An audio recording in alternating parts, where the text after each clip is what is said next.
evening, everyone, and welcome to a cracking edition of Ozsports FM. Now, it's been a bit of an absence of Ozsports FM in the last few weeks, so hopefully people listening through Mixlr will enjoy our silky voices. We're back on air live, so a bit of a hiatus by Ozsports FM. We do apologise to anybody that is listening out there, and that's all the millions of listeners, we hope.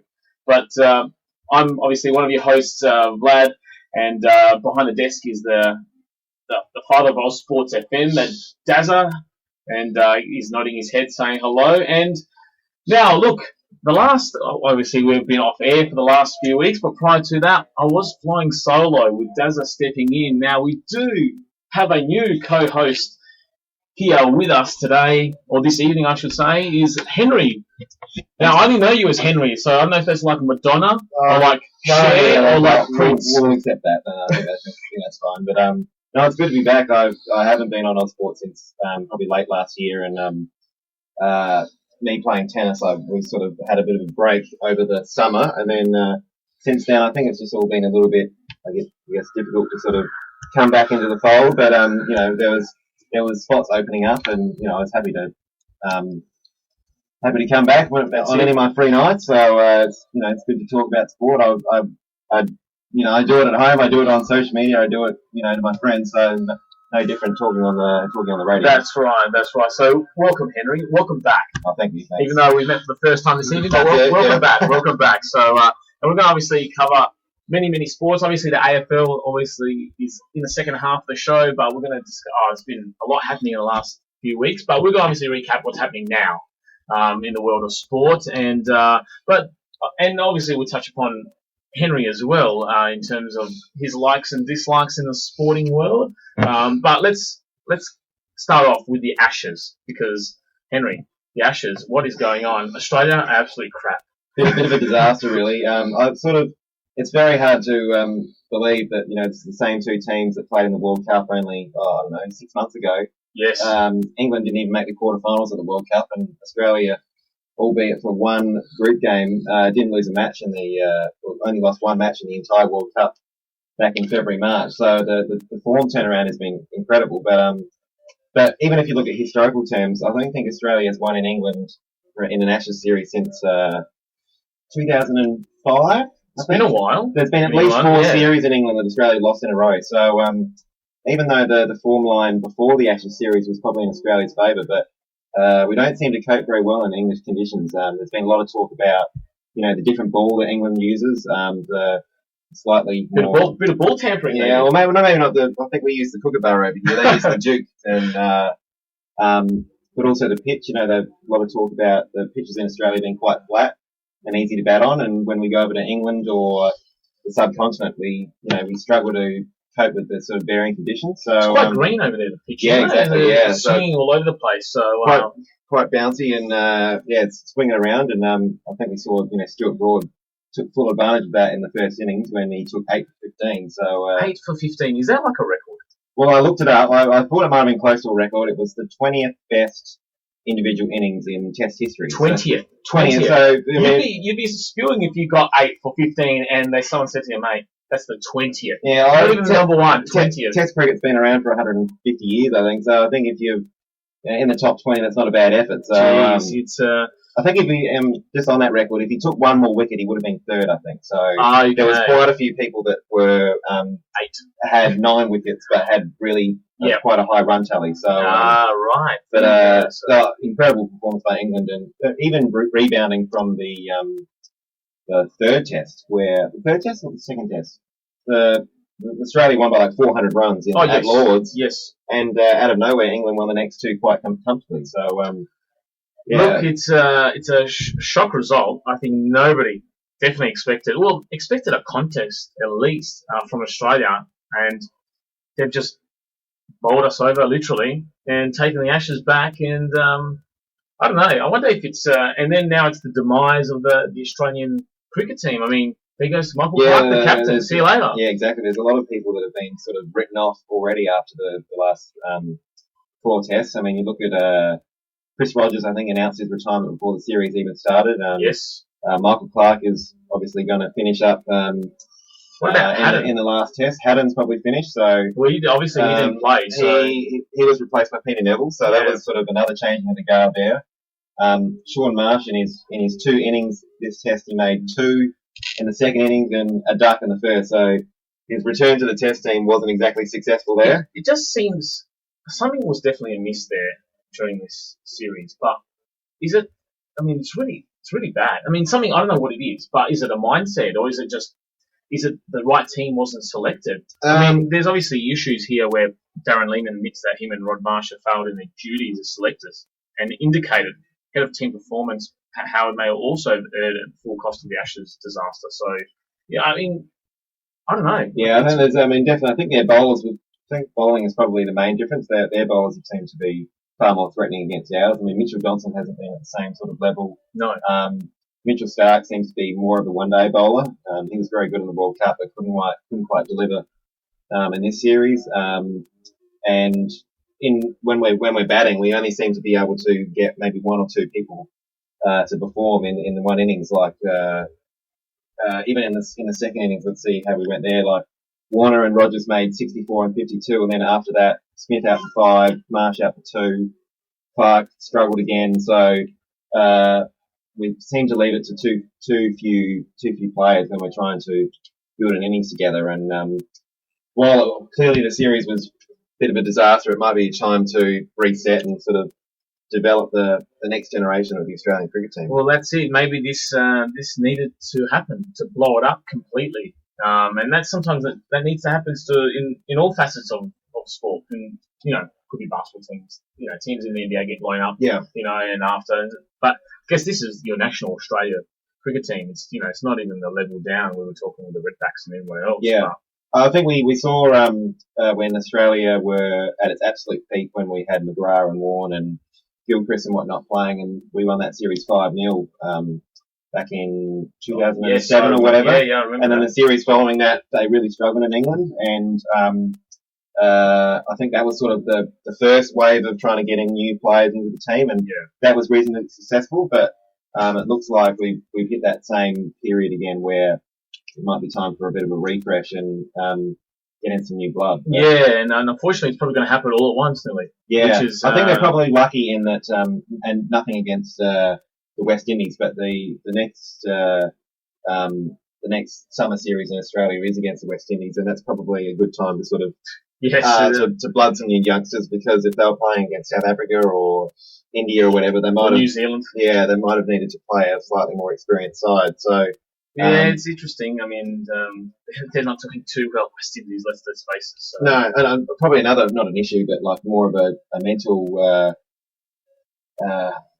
discussion for the Aussie team is that they've still got another, I'm not sure how many one-days they're playing, but I don't think they leave England until September. Oh, my God. So clearly they're probably all a bit downtrodden at the moment over the 3-1 defeat, but they've still got another 5 or 6 one-days to play after the last test as well. Geez. So they've got another month and a half to go until they can actually get the hell out of there. And I'm sure that's not going to be very enjoyable. I think a lot of beer is going to be thrown down. Yeah, that's it. Yeah. Down the throats of the cricketers, and just to maybe blur their trip and to forgetfulness. Yeah. So exactly. Yep. So obviously Ashes, it's a massive sporting story in Australia here, and obviously with Michael Clark and retiring, and obviously the rest following suit, I should say. It's big changes in the Australian cricket world. So but yeah, maybe the short form game has and the 2020 has really I guess caused an effect. Yeah, I think that a lot of people discuss that. I think it's more. Every other country plays 2020 as well, so it's hard to.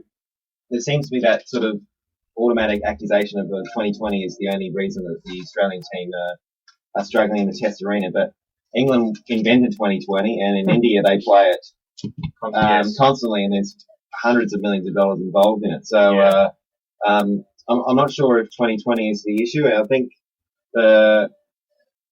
one of the problems in Australia we might have is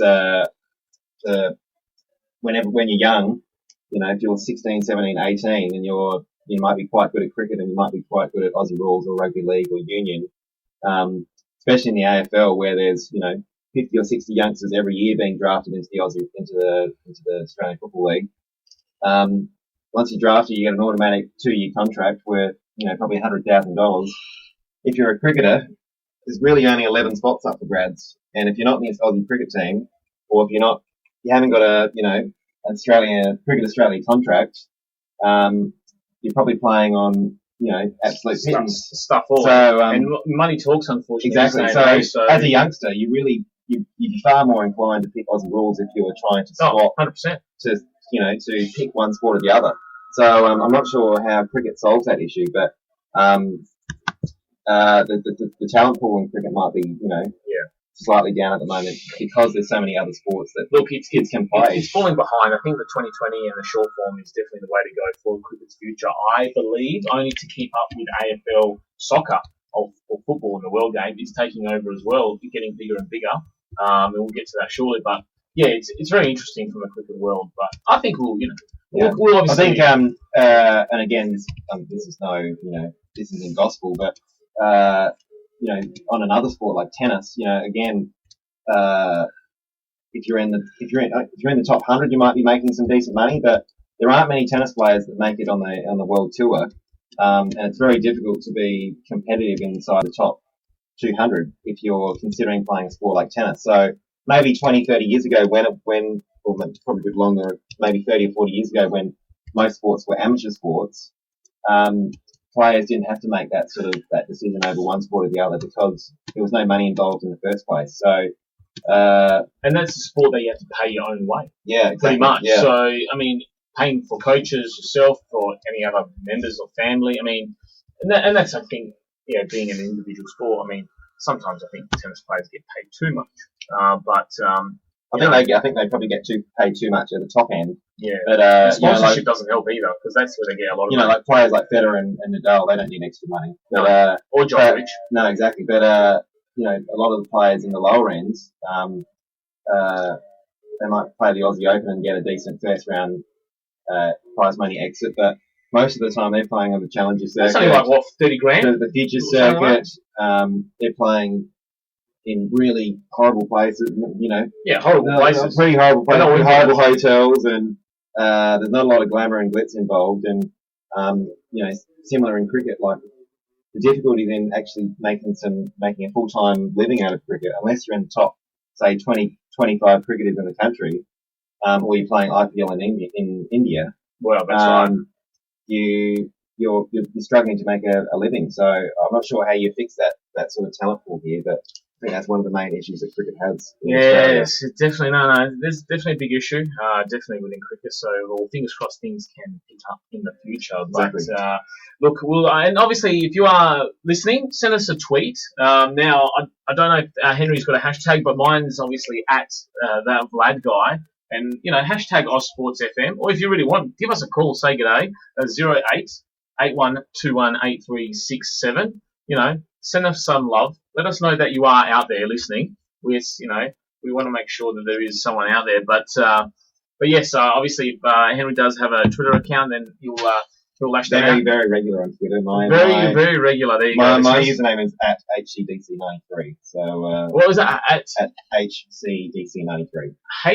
HCDC 93, yeah. Not ACDC, no, but HCDC. Yes, that's correct. For you rockers out there. That's it.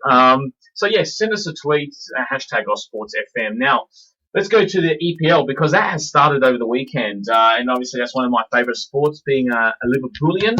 Not from Liverpool, but I do support Liverpool. Now, Henry, do you follow the EPL in any way? The EPL is very similar to a lot of other international sports for me in that I watch them and I'm very interested, but I don't necessarily have a team. You're going for Liverpool, okay. So I think it won't convince me, yeah. So no, I do watch the Premier League. I was up until about 12 o'clock or whatever it was last night. Well, you did well because I didn't. Let me tell you, Liverpool started at 12:30, so I'm a bad Liverpool supporter because I did not watch it. I needed my sleep, but Henry has just jumped on board the Liverpool bandwagon and we've recruited him. But Liverpool did, now they played this morning, they won 1-0 over Stoke with a cracking goal from Philip Coutinho. But we'll go through some great start to Liverpool, but we'll just go through some basic results that's happened over the weekend. So we had Chelsea and Swansea at 2-2, and Everton and Watford 2-2, and Sunderland, it looks like, over Bournemouth I believe I'm reading this right, is over 2-0. These results are all whacked out. And Manchester United. Bournemouth played Aston Villa there. There you go. Sorry, so I got it wrong there. So sorry, I missed out on Aston Villa. Man United beat Tottenham's Hotspur 1-0 with an own goal. So that's a disappointing start for Tottenham. But just glazing over a few basic results. We want to go through all of them because they played sporadically over the weekend. But it has started now. Now, did you happen to go to the Liverpool game that was in Adelaide Oval? By some chance? Sorry to say that I didn't go. I probably was a little bit, what's the word, sceptical over the enticement of the friendlies. Yes. Okay. I'm sure I would have liked to have gone to see the You Never Walk Alone at the start, but I'm not sure if it was worth being a sort of casual soccer watcher to pay $100, $150 for a pre-game song. So, I paid $200 for my ticket. There you go. Yeah. But look, I went to Melbourne a couple of years ago, and that was 100,000 people. Exactly. Yeah. I think the MCG would have been maybe a little bit better. I mean, nothing against Adelaide Oval, but 95,000. Look, the overall experience, a great weekend, great for the city. I mean, the training was fantastic, and I hear the training was actually better in Adelaide than it was 2 years ago in Melbourne, a bit more forceful. And my brother obviously went to the one in Melbourne a couple of years ago. And he was there. They were there for an hour. Got to meet the great Ian Rush, one of the Liverpool greats. Lucky. Very lucky. Got his autograph while I was waiting for coffee. I chased him down. But look, the actual game itself, yes, the game was a bit lackluster. Yes, I'm glad that Liverpool did beat Adelaide United. But, in a way, when Adelaide United were playing well and had a few chances, the crowd was cheering as well. Because I guess everyone here goes for it. Everyone was a winner there. I mean, everyone's a winner. So the song was great. Don't know if it was better than 2 years ago. I mean, 100,000 people versus 50,000 people. There's a big difference there. But look, I think it was great for the city. A great event. I was excited, I guess, to be there, and I was there with family and friends. I mean, the Adelaide Oval SMA and the state government would have been wrapped because they had the showdown the day before as well. Oh my God! So they had 54,500 at the showdown, and then 53,000 at for the soccer. So. That's not bad. They had their two highest attendance games in consecutive days, so it was a great occasion for South Australia. Yeah, football, fantastic. And then the soccer afterwards, and I think it's also been shown, through obviously the season started now, but most of the international teams that came over to Australia seem to, they might not have been going full bore, but they certainly brought their first team squads over, didn't they? I mean, at the end of the day, look, this was only this is a few weeks ago. This is not even a month ago. Yeah. Liverpool were here. So, and they've started the season. It was definitely part of their pre-season preparation. Definitely part of their pre-season preparation. Yeah. When they're training properly. I mean, these are professionals. These are people that get paid $300,000 a week to play soccer or more. So, look, the overall event was fantastic. Great for the state. I did enjoy it. I mean, yes, the game is always going to be a bit lackluster with all friendlies, even if it was Man City and Real Madrid. Maybe a few more goals here and there.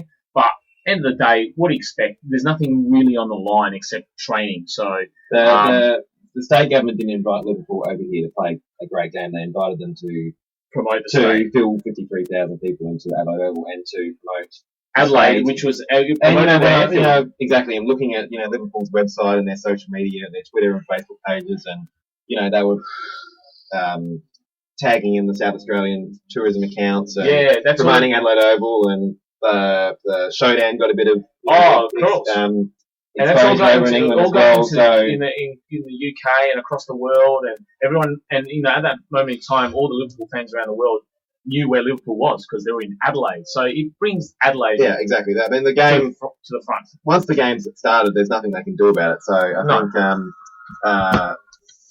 the game, if it was more exciting, it would have been good. But the main purpose for them to be here was to promote the city, promote the state, and put on a show and fill the stadium to the absolute brim. So, money well spent, and I'm sure they made that 10 times over.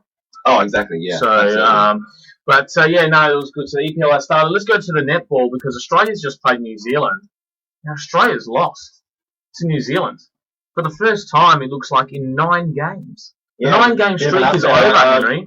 I can't say that I watched that game live, but I sort of watched a little bit in patches. But it sounded like Australia sort of made a bit of a comeback. But I mean, I think 52 to 47 was the end if result. they were going to play a poor match, it would be in the round robin stage when it probably doesn't really matter. I'm sure they're going to be playing either England or New Zealand in the semi-finals and finals later on.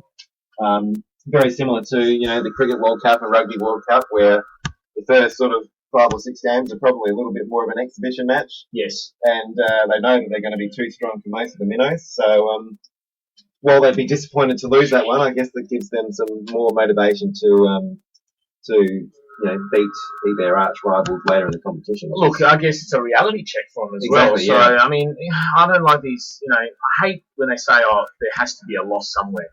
I mean, I hate thinking about that. It always does happen in the end. It's happened in, I guess, it happened in the NFL where New England Patriots, they won all the way to the Super Bowl and they lost. So, these losses, people go on streaks or individually, and they'll eventually, I guess, it comes to a point where you just can't keep winning. But, look, maybe it's a loss, like I said, they probably had to have. So. Yeah, I mean, they'd be disappointed, but again, it's probably not massive in the grand scheme of things in the World Cup, and I'm sure that they'll be steeling themselves to 3 down, later in the quarters, semis, and the final.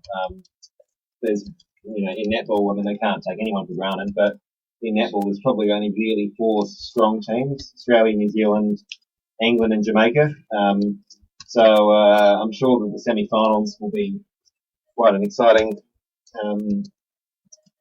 final few rounds, but at the moment, it's more of a tune-up to get themselves ready for 100%. The final stages. Yeah, no, 100%. So, now one result that's obviously was great to see is obviously Serbia defeating the arch nemesis Croatia in the water polo World Championship final, 11-4. So, just a shout out to all the listeners out there who follow the water polo. Serbia is obviously number 1, the world champions in water polo, so a great result there for Serbia, which is always good to see. And just before we go to our break, obviously the swimming. I don't watch much of the swimming, Henry, but it's obviously got the Olympics coming up next year, and the swimmers are actually quite impressive in these world championships from what I see. Now I don't have all the results here, but it's just a quick shout out, I think. Yeah, it looked like we were doing okay in the backstroke. Yes. Someone Larkin, what was his name? Oh, well, Mitch Larkin. Mitch yeah. Larkin. And Emily Seebohm, obviously yes. both won gold medals in the, was it the 100-metre backstroke there? It says here that Seebohm and Mitch Larkin coming the first swimmers from the same country to complete a 100 to 200-metre double in the same stroke. Double, yeah, so they won both of them. So, so I mean, I think once again, probably the women in Australia seem to be stronger than the men. Yeah. The Brodie Campbell upset her more successful sister Kate. I can't quite remember which stroke that was, but that would have been a little breaststroke. Yeah, there would have been a little breaststroke. Little victory for her to upstage her older sister. But so some interesting stories there. And, in the lead up to obviously next year's Olympics. Rio. So it's going to be interesting, definitely. But interesting. It's good, and I think we'll be interested to see how Australia goes in the Olympics. But it's a long, long way away. But look, we'll go to a quick break, and we'll come back to you with AFL because there's a lot to talk about AFL. And Henry is a massive Crows fan, so this is good because Travis went for Geelong, which was would have been very awkward then. Which was So, but someone with a number 32 on his back would have been. Yeah. Yes, that's right. So we'll have a quick break for our listeners, and look, send us a tweet, call us, 0881218367. We're on Mixler. And we'll be on Spreaker as well. I don't know if we're back on Spreaker, but, spread the word of Ozsports FM. But we'll go to a break, and we'll come back to you with all the AFL news.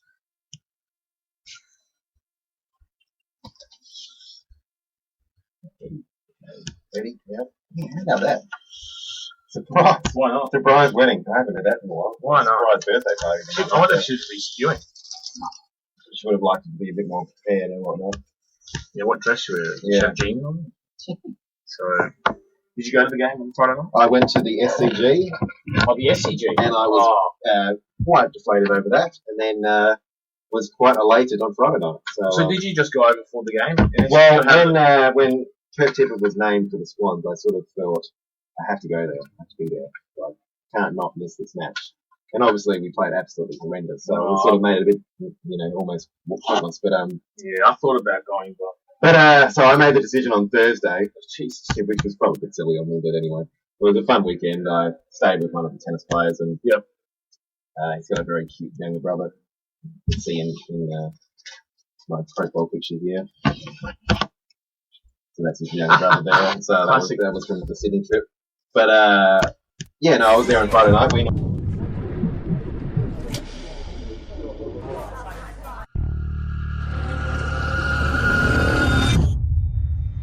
Take it from me, one punch can be lethal. Thrown in anger like this, without warning, without any gloves, it can be deadly. One punch can end his life and ruin yours. It takes grunt to throw it, it takes guts to walk away.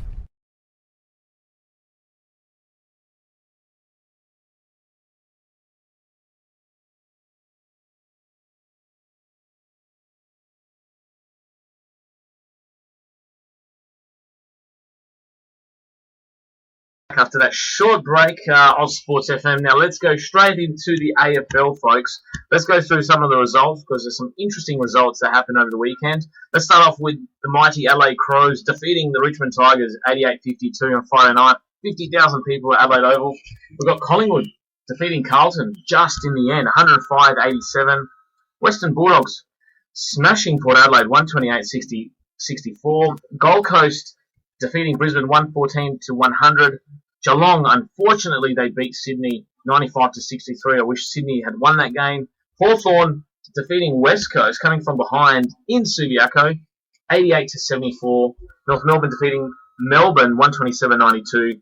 GWS beating Essendon 93-61, and Fremantle defeating St Kilda 96-59. So some interesting results there coming up to the finals, Henry. And you obviously being a Crows man, but I don't know. What are your thoughts on this round? Anything? It's a very tight, exciting end to the finals. Obviously, the Crows had a bit of an upset on Friday night, and that wasn't really expected. But unfortunately, everyone around us decided to win as well. Geelong got the win. GWS, the Western Bulldogs, North Melbourne, Collingwood, and Collingwood as well. So, it was a pretty crucial win in the end for the Crows, because if they didn't get that one, it was over. Finals probably would have been over. So I think for Adelaide, it's going to all come down to that final game against Geelong. Do you think, though, if they win the next three games, they've got Essendon, away, Brisbane at home, and West Coast at home, do you think if they win those three, they can actually get into the last round, the finals, without even worrying about I think what they'll need is, if they win their next three, they'll probably make it, as long as Geelong cop a bit of a hammering next week. So Geelong play Hawthorn next week, and obviously Geelong had that amazing run of 11 or 12 games in a row, but the last two or three matches against the Hawthorn have been quite one-sided. So they do have Collingwood, so they've got Hawthorn, which will be tough, and I expect Hawthorn to come out, because Hawthorn still need to win, because we've got Fremantle and West Coast playing this weekend. Now, West Coast lose, Hawthorn win. Hawthorn can still get into the second spot. So Hawthorn, I don't think, are going to come out lightly. No, and then they've got St Kilda and then Collingwood. So Collingwood will still be tough, I think, even if that's the second to last game. with West Coast playing Fremantle this week, and that's obviously going to be quite a 50-50 matchup. West Coast need to keep winning, so their match against Adelaide will be. They won't be treating that match lightly at all. So that's still still a couple of weeks away. So in regards to the Crows' run to the finals, and the way that Adelaide has played this year, I mean, we've managed to do reasonably well in sort of big matches, but sometimes you just can't trust the Crows when they come up against some of those lesser sides. And as bad as Essendon's been this year, I'm still, I hate to think what they could come up with in case they sort of think that they've, going to get the job done. I'm still scared about Essendon. Because they keep losing and losing. And I mean, logic suggests that the Crows should win by about 10 goals, but sometimes that doesn't work like that. So. And Adam Cooney's probably going to be suspended anyway. Yes. Reckless aggression. He was high contact there, so he was referred straight to the tribunal. So he's going to cop at least a week, if not probably 2 or 3 in the end. So that's obviously a boost for Adelaide. But I mean, the finals, run to the finals is incredibly tight. I mean, there's there's only 2 games separating 4th through 9th at the moment. So, I mean, Bulldogs. The Western Bulldogs in the top 4 from absolutely nowhere. A lot of people had them for the wooden spoon this year, so incredible rise up the ladder this year. But Sydney's been disappointing. Yeah, they have. And I mean, Richmond. Well, I mean, look, Richmond are doing. I think Richmond will do fine. I mean, I think they've got a pretty. Well, see, the thing is that the run home for actually. Obviously, we talked about touched upon Geelong's run home. However, Bulldogs have got Melbourne. Now they should be Melbourne, but then they've got West Coast, North Melbourne. Those the second and third last, games. 2 games remaining because Brisbane's the last one, so you don't count that one. That's pretty tough. Now, I was looking at, like GWS have got like Port and Sydney the next 2 weeks. That's tough.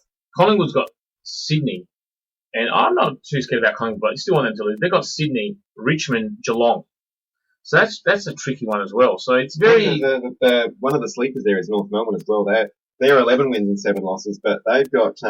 they've got Saints. They've got St Kilda this week, but the following 3 weeks after that are quite tough. Fremantle, Bulldogs, and Richmond. Exactly. So North are probably going to go in as underdogs in all 3 of those matches. So... Correct. Even they are certainly on the edge of potentially being knocked out as well. Well, they're only on 44, so we're. Obviously they'll probably win this week, and they'll move to 12 wins. But after that, I don't think 12 wins is going to be enough to get you in the top 8. So no.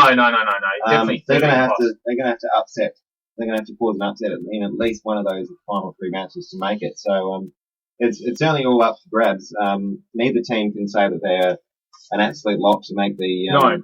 I think obviously Sydney and Richmond are probably safe, but everyone from Geelong, Adelaide, North, and GWS, I think Collingwood are probably out of it. Well, they're not going to give up. But I think GWS, North, Adelaide, and Geelong are going to be fighting for those final 2 spots, and every team has got a few easy matches and a few tough matches, and the fact that Adelaide play Geelong in the final round is going to make it quite interesting. And how ironic. For Mr. P. Dangerfield as well. So. Well, I mean, think about it. Geelong Crows game gets cancelled because of obviously passing of Phil Walsh. Now, obviously, with Danger, could he stay or could he go? I mean, I'm sick of that circus all year. I mean, I know it's there, but and then you got them potentially playing in a finals decider in the last round. I mean, it's just bizarre. It's really bizarre, isn't it? Is that, to me, that's bizarre. As a supporter, I'm going to be very sick to my stomach if we end up losing that one, or if we say, I'm sure, especially for someone like the Danger, who, I mean, I can't say whether he's going to stay or go, but if he is going, it's going to be quite an awkward experience for him. In your gut feeling, do you think he's going to go? I would say that it looks like he's probably going to go, purely by the fact that he hasn't re-signed and it's now round 19 or 20. Yeah. But the way that he's playing on field, the way that he's tweeting and Instagramming at the moment, he's being very cheeky and sort of a little bit, he's posting photos of his dinner at Gauchos with his manager. But he's pulled inches, No, I'm just saying some of the stuff that he's doing on radio and on Twitter and whatnot seems to be quite sort of trollish, if you ask me. So it's going to be, and also this morning we discovered that 5AA are auctioning off a charity fishing evening or afternoon with Stephen Rowe and Danger in Adelaide between October and March.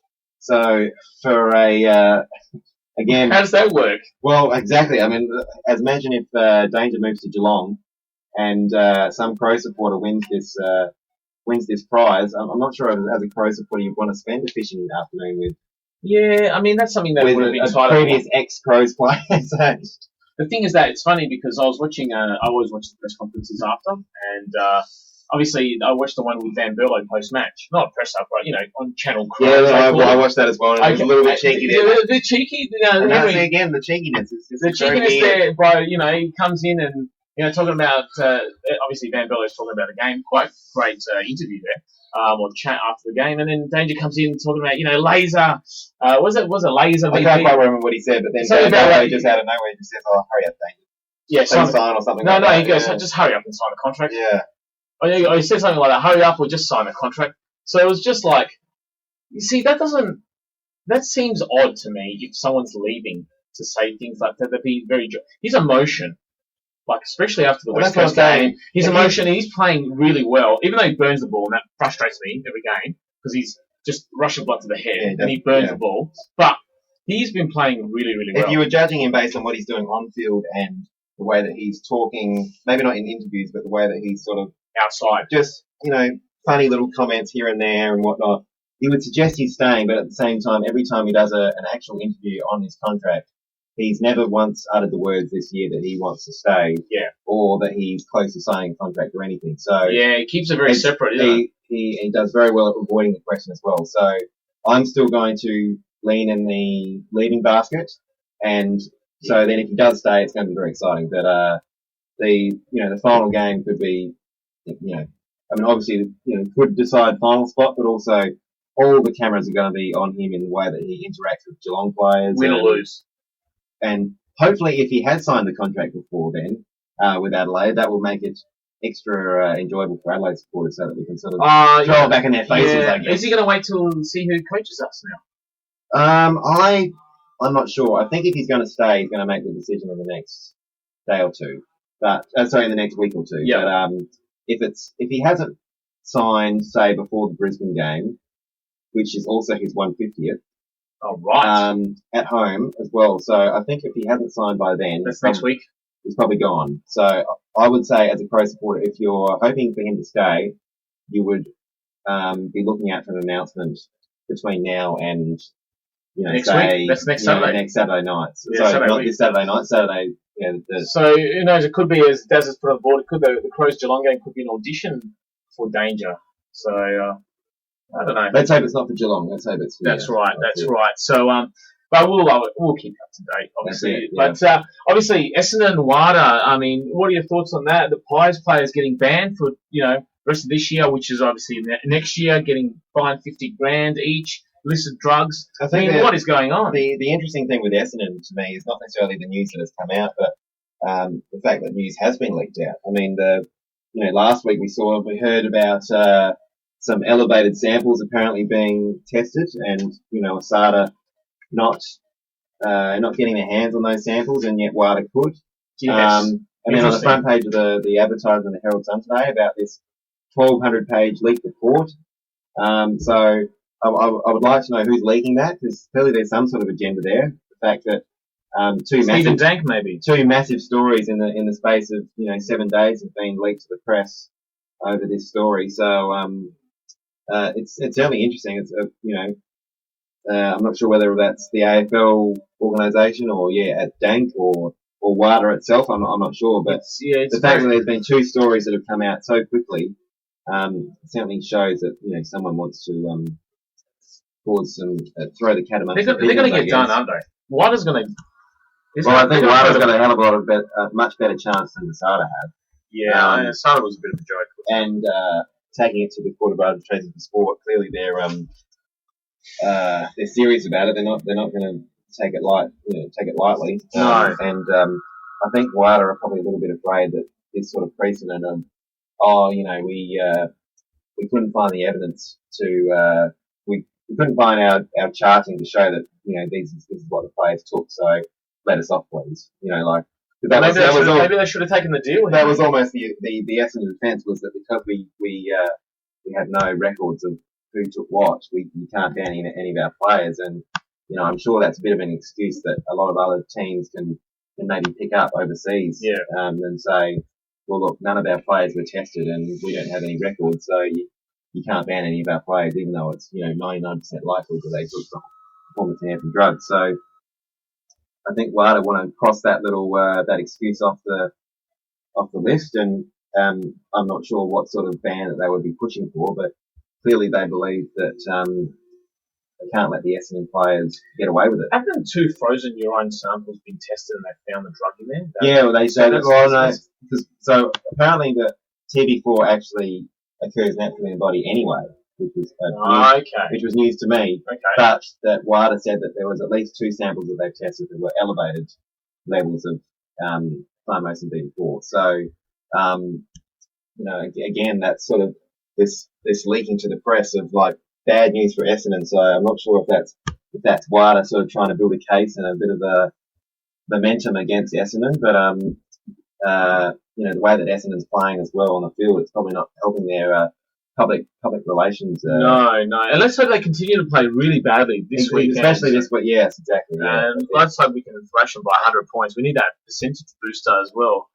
Even though that doesn't really matter for us, but, it matters when we play Geelong. Exactly, it matters against Geelong. That's right. The other teams doesn't matter, but against Geelong it does. So, it's interesting. And obviously the Pies players getting banned until pretty much 2017. And illicit drugs there. Well, look, it's rampant in the AFL, let's be honest. I mean, I'm sure there's players that don't take any illicit drugs, but I think there's a large majority that do, unfortunately. And in this case, obviously Collingwood and I'm sure the AFL are afraid that this sort of incident can happen again in regards to players taking illicit substances and actually finding out that there might have been some performance-enhancing substances mixed in together. So that's what's caught the Collingwood players in trouble.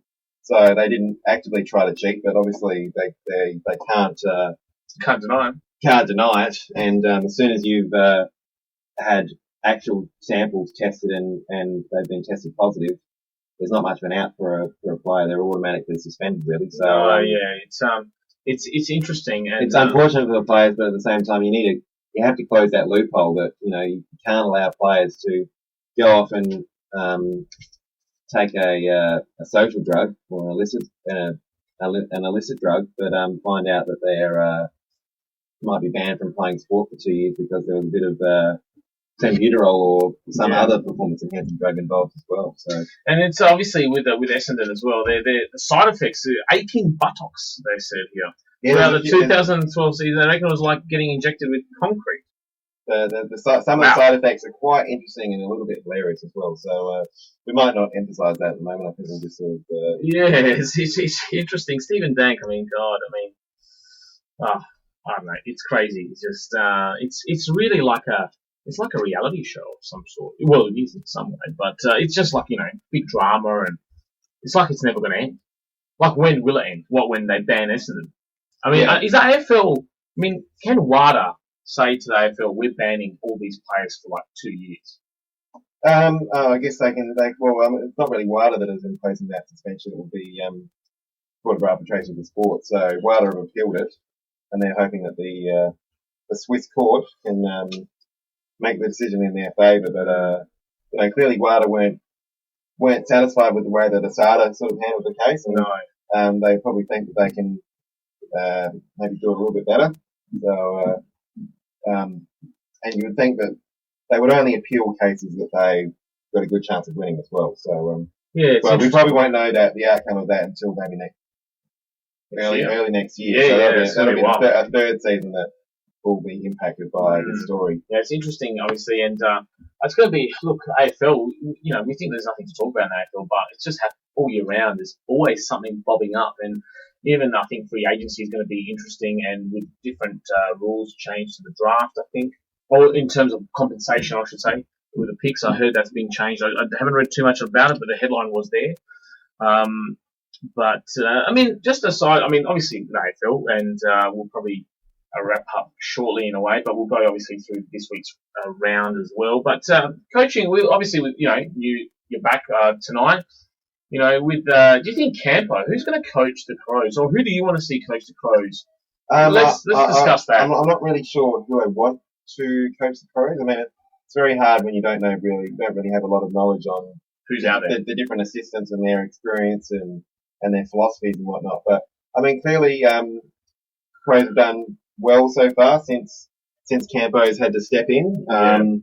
The West Coast game was always going to be almost a nigh impossible task. I think we're always going to. But the showdown was a massive victory, and obviously the Richmond game was quite unexpected, and they really were able to pick up that pressure that they didn't have against Sydney. But 3 games from 4 really in regards to. Was it 3 out of 5? 3 out of 5, but I think the West Coast game you could almost cross off as some sort of getting through it. Getting through it, exactly. Yeah. So. But I'm not really. I mean, Campo's been here for a long time, and But he's the only one that really knows I think blueprint of what Walshy wanted to do. Exactly, well. and I think he probably needs to stick around, even if he's not the head coach. I think he will stick around. But my only worry is that I would like to see a bit more faith being put into players like Grigg and Crouch, Lyons. Matt Crouch is Crouch is playing at the moment, but he's sort of. Matthew Wright. Thank God he got. Well, exactly, and that's sort of where. Okay, look, I'll take the sub for now, but I want him out. I think that's where I'm coming from in regards to.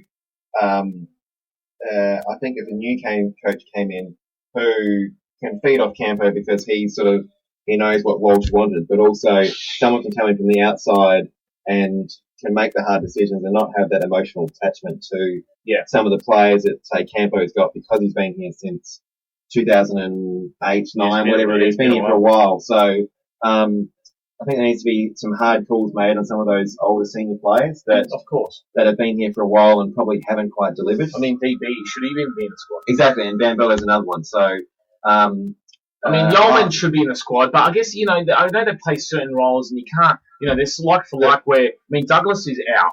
Okay, he's going to be out for another 2 weeks. He may come back in after that. Now, so he's in our best 22, so someone's got to get dropped for him. Now, is that Jared Lyons?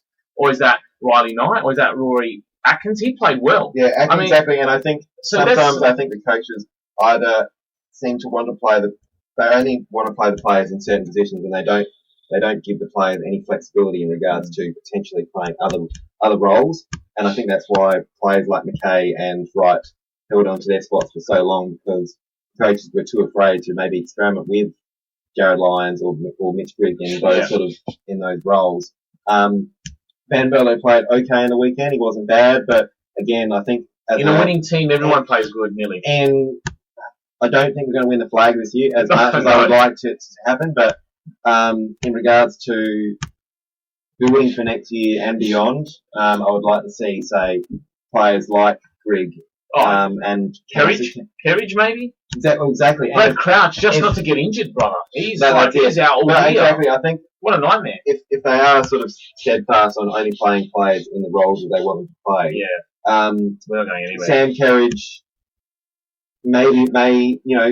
could have played a similar role to Van Berlo in regards to that sort of defensive midfielder. Yeah. Kerridge is very fit. He can run all day, so he's got similar fitness levels to Van Berlo, and he's obviously probably 8 to 10 years younger as well. So we'll see. I mean, again, Kev.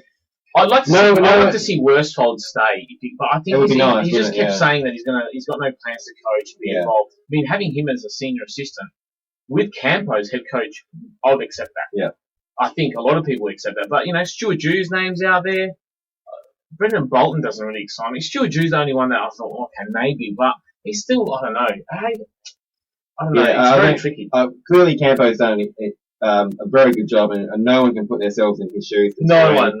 The role that he's had to take on, and I think that's ever going to happen in the history of I don't think it's ever going to happen. Aussie rules again. So having to take over a squad that lost their coach in such horrible circumstances. So, but again, whether he's the right man to take them forward beyond, I'm not sure. I mean, Campo's been in charge of a midfield that has been very inconsistent for many, many years now. Well, look, I didn't really like Campo, to be honest, before.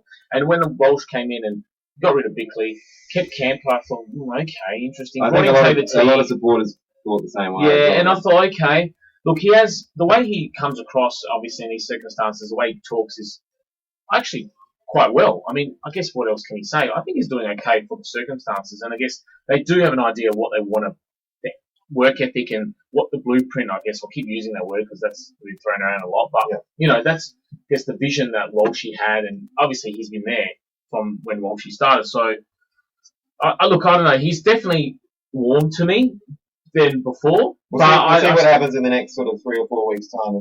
If the Crows can win maybe 3 of the next 4 games and then make finals, and even potentially win a finals match, then that's going to go a long way to potentially giving himself a job. Yeah, that's right. But you'll need to come in with a new midfield coach because at the end of the day, exactly, they're going to have to replace him with someone. So correct, you're not going to have Matthew Clark, who's currently taking over the midfield coach. I mean, geez, that's a joke, isn't it? I mean, so you'd have to someone would have to come in if Worsfold doesn't want to stick around.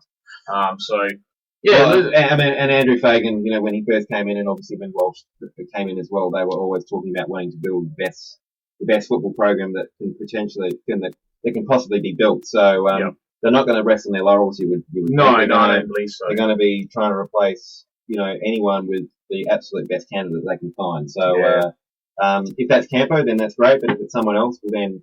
I don't think that's a bad thing either. We'll see what happens in the next couple of months. Time. Yeah, definitely. Well, before we wrap it up, we'll obviously go through this week's games. So we've got Sydney Collingwood Friday night at the SCG. I think Sydney will bounce back and beat Collingwood, which actually could be good for us. However, it's interesting they're playing SCG because usually they play ANZ Stadium or Australia Stadium, whatever they call it. So back Friday night, your tip for that one? Oh, yeah, Swans comfortably there. Oh, sorry, no, Sydney are a very, very up and down team at the moment. Obviously, they played quite well against Adelaide, but the Crows in that game applied almost zero pressure. So maybe they played well because no one was really tackling them or getting in their way. So but at the same time, Collingwood were hardly spectacular against a fairly lowly Carlton. So you would think that Sydney would get the chocolates there. Yeah, I think Sydney will win. Obviously, you've got Bombers v Adelaide. I'm picking Adelaide, hopefully by 1,000 points. Yeah, as long as the Crows turn up with the right, attitude and intensity, that they you would think they would get the win. Well, you think they will. They knew if they lose, they're out. Yeah. I mean, pretty much. North Melbourne v St Kilda.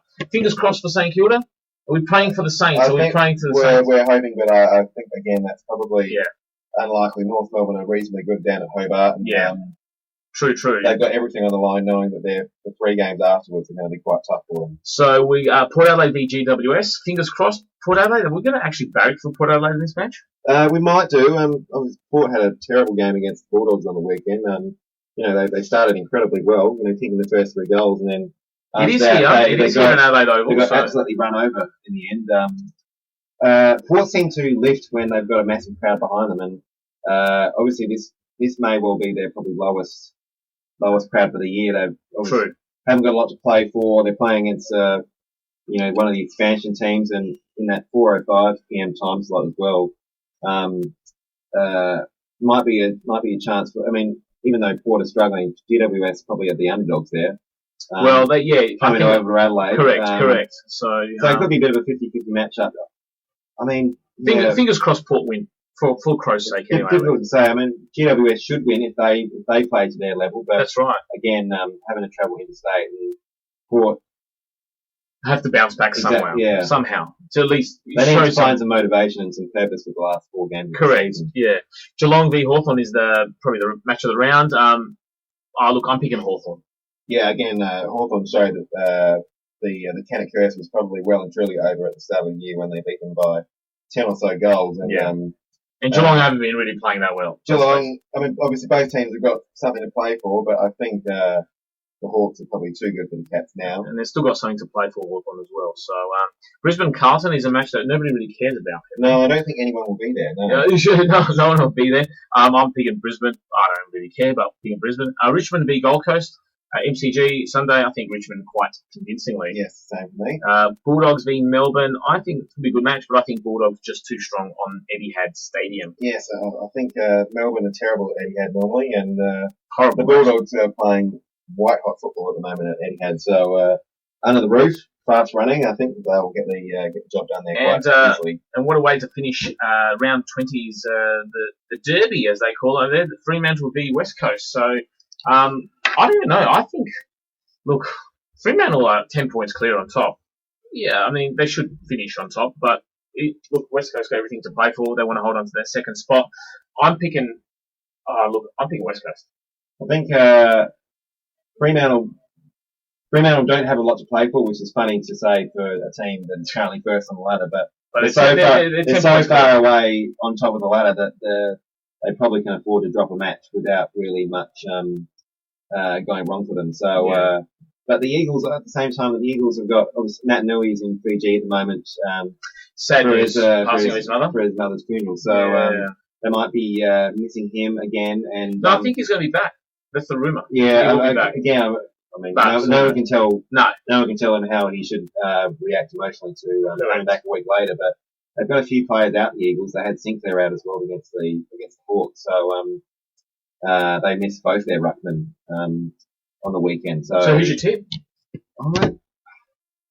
Probably West Coast because they've got more to play for, and it's hard to say. I'll go West Coast at the moment, but if Nat Nui plays, I'll go with West Coast. But if he doesn't, then Sam Lance will destroy everyone. Absolutely, that's it. Yeah. Yeah, no, that's fair enough. So look, it's interesting round, and definitely an action-packed show this evening. So to all our listeners out there, Henry, obviously welcome back. Thanks. And let's to all the listeners out there, we thank you for anybody who is listening to us, and spread the word of Ozsports FM. Send us a tweet, of course, at that Vlad guy and hashtag Ozsports FM or each. HCDC 93. It's a bit of a tongue twister there, but yes, I thought through Trav's eyes was a tongue twister at first. So, but look, we usually end with like a highlight and a low light. What's your highlight of the week? Or do you want me to get back to you? Yeah, maybe. Yeah. Okay, think of a highlight and low light sporting world. I'm going to go with a highlight. I think the low light definitely is the Ashes. Not much of a cricket fan I am. I don't watch it too much, but definitely the Ashes has been a bit of a disaster for us. And my highlight is definitely going to be the Crows Friday night. Spectacular win in front of 50,000 supporters here, and it was great to see Richmond lose. And yeah, fantastic. We're still in the finals hunt, so that's my highlight. Yeah, I'll go with a spectacular win in front of 50,000. Oh, we've got a bit of noise coming here. I don't know what Dazza is doing. We're still on air, Dazza, so put that away. I'm talking about that alcohol there. But I just, separate from the highlight, just following on with the Crows as well, like, it's good to see that the pressure was well and truly up, but also I think if they're going to have to find a way to maybe get inside 50 a little bit easier. They got inside 50 about 76 times. 22 behinds. 22 behinds. There was a few missed shots that probably should have been converted, but there was a lot of shots that were taken from the boundary from 55, 60 metres out. So, and a lot of their entries were just high bombs that weren't really I've been seeing that for years, Henry. Exactly, yeah. We did it when Kurt Tibble was in the forward line, and then last year we were kicking to Eddie Betts, who's like 5'10". Yeah. So we're going to have to get inside 50 a little bit easier and try and find some easier avenues to goal. But probably the highlight of the week was, and again I can't say that I saw it, but the Wallabies beating New Zealand in the rugby championship match. I think that's the first win that they've had in probably 4 or 5 years. Long time. And next week they'll be going to New Zealand to win the Bledisloe Cup for the first time in 12 years. They're going to win it. Well, no, I'm saying that they have to win next week to regain it. So I'm sure a lot of pressure there, and good preparation for the World Cup as well. I don't think the spirits of rugby in Australia have been quite low for many years since they were winning World Cups. But clearly their form lately has been pretty good, and their spirits will be up for a massive contest at Eden Park. No, it's going to be a cracker. So, but look, thanks to our listeners. Tune in again next week. Should be the same time, same bat time, same bat channel. And Henry, thank you for coming back and being back in the co-host position. Sounds good. Yes. Should see you all next week. Yes, and let's hope we hear our listeners as well. So, have a good night, folks, and we'll catch you next week from Ozsports FM. See ya.